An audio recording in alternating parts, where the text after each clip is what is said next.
Hoy vamos a hablar de los héroes, de vosotros, de vosotras. No de héroes de estos que aparecen en los cómics, sino los héroes del día a día. Porque ¿sabéis lo que pasa? Que a veces necesitamos recordar quiénes somos en realidad. No nos subirá la arrogancia, no nos tenemos que asustar. La heroicidad de la que estamos hablando lo que llama es a la admiración, no solo por uno en su esencia, sino por los demás. Necesitamos hablar de una cosa, de una palabra, que está asociada a un montón de connotaciones negativas, por falta tremenda de conocimiento en Honduras de lo que significa. Esta palabra es el estrés. Porque cuando una persona se encuentra frente a un obstáculo formidable, o una persona se encuentra en una situación donde se ve rodeada por personas llenas de languidez, de tristeza, de desesperanza, el estrés hace su aparición. Si destruyéramos los mecanismos del estrés, no sobreviviríamos probablemente más de 1 o 2 semanas. Luego, lo que se trata es de entender qué son los mecanismos del estrés y qué relación tienen con la heroicidad en el día a día. Y eso es lo que vamos a hacer, un viaje juntos de descubrimiento. Luego, cuando alguien nos pregunte qué es el estrés, en lugar de caer en la connotación negativa, el estrés es algo horrible, el estrés es un proceso que tiene 2 mecanismos. Uno de los mecanismos se llama mecanismo de supervivencia y el otro mecanismo se llama mecanismo de adaptación. Luego, el estrés es un proceso que pone en marcha 2 mecanismos. El problema que estamos experimentando en la sociedad moderna es la siguiente. El mecanismo de alarma, cuando se pone en marcha de forma esporádica ante un peligro, alguien que viene con un cuchillo y tengo que salir corriendo, un depredador, un autobús que de repente va a pasar, yo voy a cruzar y me quedo paralizado y no me atropella, esos mecanismos de supervivencia están muy bien cuando se activan de forma esporádica. ¿Qué es lo que ocurre? Cuando los mecanismos de supervivencia están de forma habitual activos. ¿Qué es lo que está pasando actualmente? Eso es lo que vamos a ver. Ya no estamos hablando de que la amígdala se haya activado y luego se desactive. Estamos hablando de que estamos secuestrados por la amígdala. ¿Cuáles son las consecuencias de la activación mantenida de la amígdala? Pues el corazón, cuando se activan los mecanismos de supervivencia, puede trabajar 5 veces más. Ya os podéis imaginar que el corazón trabajando 5 veces más de forma continua acaba generando patología cardíaca. Es una de las causas más frecuentes de arritmias no reconocidas por los cardiólogos. Imaginaros además qué pasa con un tubo digestivo que de forma habitual no recibe suficiente suministro de sangre. Se paraliza, ¿lo entendéis? No puede funcionar. ¿Qué pasa con la comida? La comida se pudre, porque no avanza. Al pudrirse fermenta. Al fermentar se dilata el estómago, se produce lo que se llama meteorismo, es el gas en el estómago, y empieza a subir el ácido, el famoso reflujo. Luego, esa bolsa de gas pasa al intestino grueso y es el colon irritable. ¿Es o no frecuente eso hoy? ¿A que sí? Además, afecta al sueño, es una de las causas más frecuentes de insomnio. Afecta, por supuesto, a la fertilidad. Genera tal grado de tensión muscular que acaba produciendo dolores de espalda, dolores en muchos sitios. También altera el sistema de defensa del cuerpo, porque en un mecanismo de supervivencia, el organismo, el cerebro, entiende que lo que nos protege frente a bacterias, virus y tumores no es esencial. Por eso se funciona mucho peor a la hora de defenderse frente a una gripe, un catarro, etcétera, etcétera. Tener activado de forma habitual el mecanismo de supervivencia no solamente genera todos estos problemas incómodos del tubo digestivo, no solamente nos acatarramos con más frecuencia, cogemos gripes con más facilidad, dormimos menos, etcétera, etcétera, sino que también tiene la capacidad de afectar a la genética. Afortunadamente tenemos también otros mecanismos de adaptación. Los mecanismos de adaptación son muy interesantes. ¿Por qué? Porque nos ayudan ante la dificultad de una manera completamente distinta a los mecanismos de supervivencia.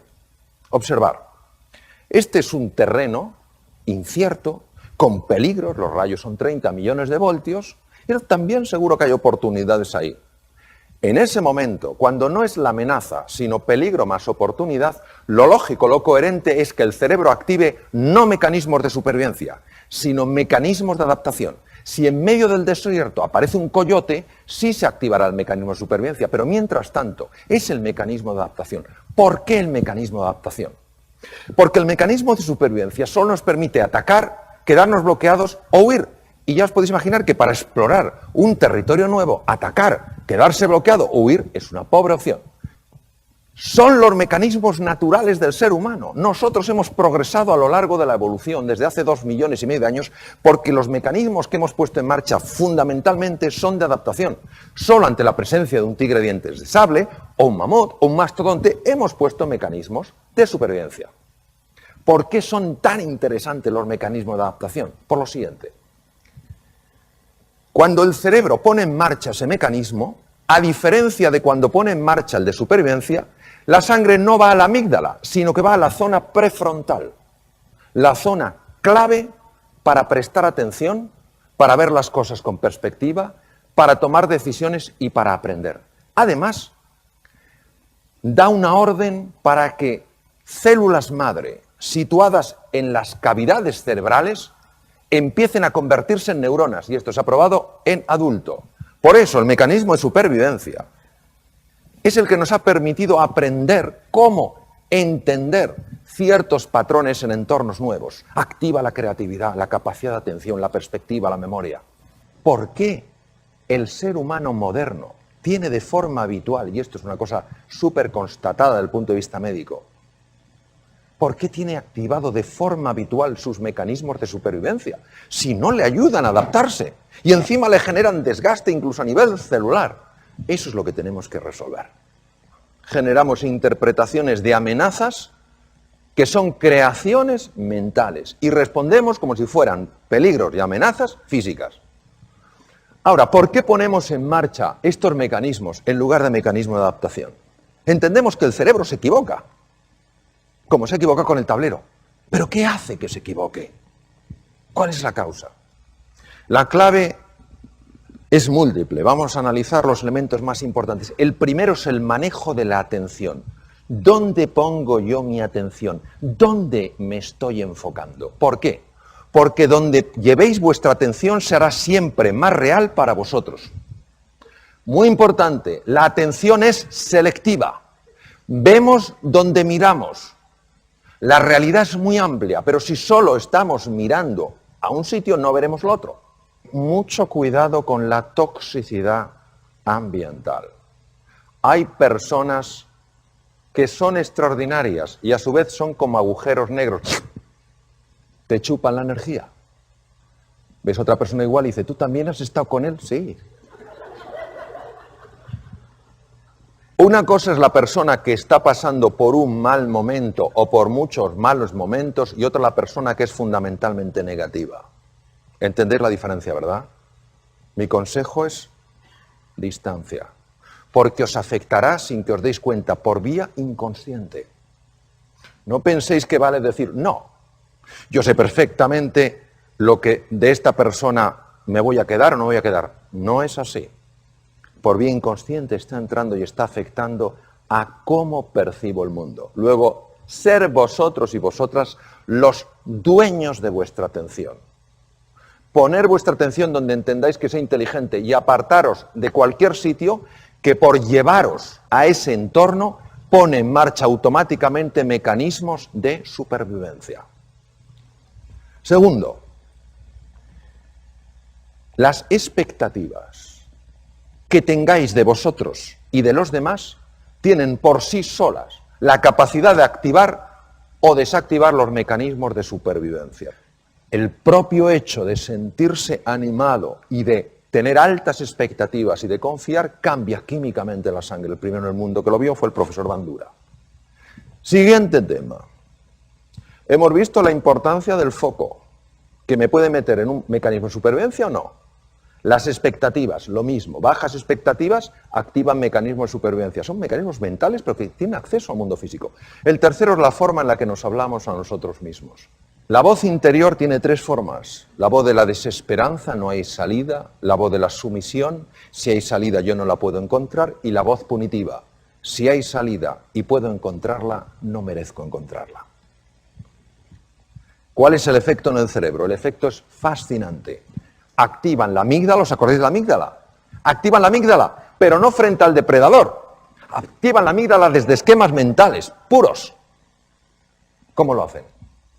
Desde la parte situada encima del ojo derecho, ahí empiezo yo a tener la conversación negativa. Yo no puedo, no me lo merezco, soy incapaz, nunca llegaré, pum, pum. Y enseguida esa idea, ese pensamiento sostenido se convierte en sentimiento porque el cíngulo anterior, que es esto, lo transmuta de un pensamiento en un sentimiento. Inmediatamente se activa la amígdala. La amígdala activa el hipotálamo en la profundidad del cerebro y el hipotálamo pone en marcha el mecanismo de supervivencia a través de las glándulas suprarrenales encima de los riñones, que inundan la sangre de adrenalina, noradrenalina y sobre todo de cortisol, que es la hormona reina en lo que es el mecanismo de supervivencia. Claro, todo eso hace que mi cerebro entre en un mecanismo de ataque, huida o bloqueo, que no me sirve para adaptarme en un mundo que está exigiendo de mí claridad mental y capacidad de aprender. Por eso, mucho cuidado con la forma en la que nos hablamos a nosotros mismos. Mucho cuidado en alimentar voces negativas en los demás, porque tienen un extraordinario poder para cambiarnos físicamente. Siguiente tema.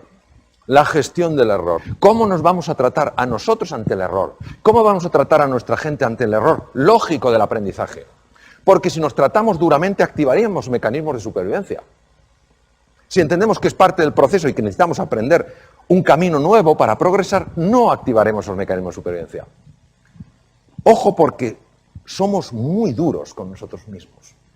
Y las heridas que nos hacemos en el corazón y las heridas que facilitamos que a veces otros se hagan, cuesta mucho esfuerzo y mucho trabajo reparar. Hace falta mucho tiempo, mucho compromiso para curar, para sanar heridas en el mundo emocional. Entonces, seamos cuidadosos, gentiles, amables en la forma de hablarnos a nosotros mismos y a los demás. ¿Y qué cosas decía Albert Einstein? La fuerza de la voluntad, la fuerza del compromiso. Es más fácil estar abajo, es más arriesgado subir, pero desde arriba se ve otra perspectiva y se alcanza con la fuerza del corazón, porque lo que el corazón quiere sentir, la mente se lo muestra.